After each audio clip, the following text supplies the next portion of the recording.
Sanibonani molweni ndiyanamkela kwe-TV ngesiXhosa. Uxolani ke nethimba lakhe basaqhubeka ke neRichards Bay.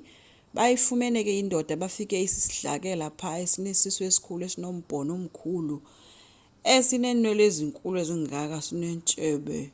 Athi makazikhuphe ke izidakamiswa naso pha kwakhe wathi nje hayi azikho.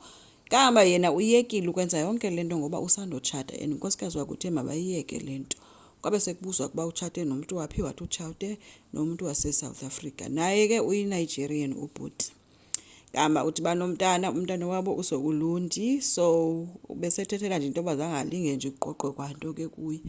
Kodwa ke kwamkiwa kancinci ke kwaphinde kwabuya njengesiqhelo wabuya sezikhomba kuba zindawoni.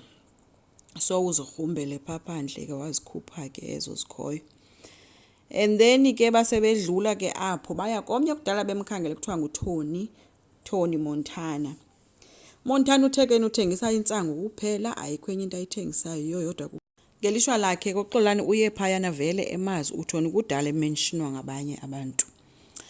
Bambuzile kuba indawoni ke yona intsangu lathi khona wathi khona iphansi kwebhedi phofu unenye indlu uyoyikhomba kwenye indlu. Phansi kwebhedi ke guys ibase le yebhedi iqale yafuneka iphakanyiswe xa kuphakanyiswa ibase njengoba ibase inelasaka lapha ngaphansi nje uliqazulelo ukwenza ze kuvuleke esa space sokufulayisha ibheke enkulu enqazisuka ehleli pha ngaphansi elayishe yonke lentsangu yakhe pha.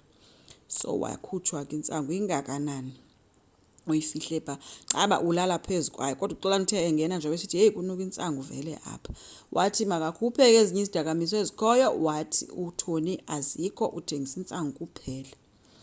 Wathi ke uxolani uyaxoka ke bhuti uzuzikhupha waphika woma ke uTony ke kodwa uxolani wathi mabaqhubeka basearch wabesithi kwayena hayi bangasearch yena uyafunga kuThixo wakhe akho kwazidakamiswa ezikhoyo pha kulandlu.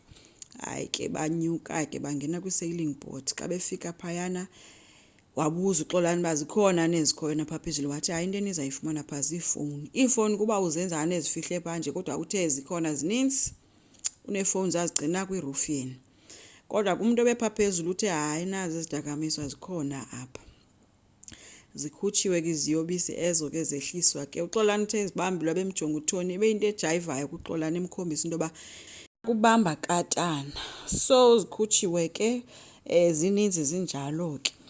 So uphinde wahamba futhi wayokhomba naphandle apha bebenza khona isibhanqa khona ukuba ufake kwinto encinanana engathi yepilisi ayibeke nje apha eca kwendlu yiyo ke besenzela baze kukhonjwe yona kuba zikhona ezikhoyo zikhutshwe kulandlu zingakanani pha kula ceiling board yakhona.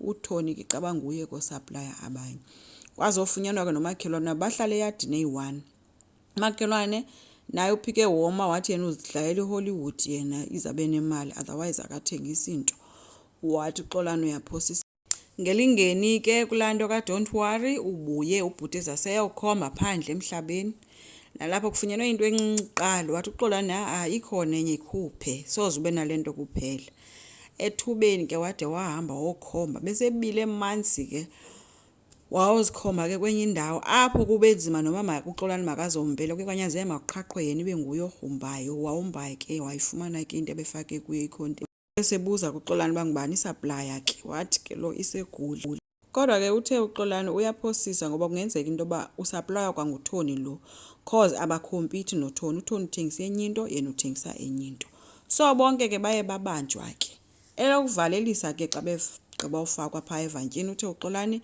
abantu bangaphandle asibazondi siyabathanda kodwa into esingayifuniyo yilento abayenzayo kwilizwe lethu. So kubi guys kubi abantu abasebenza banesaluni njengamagama otherwise ininzi into eyenziwa ngapha yakwazo.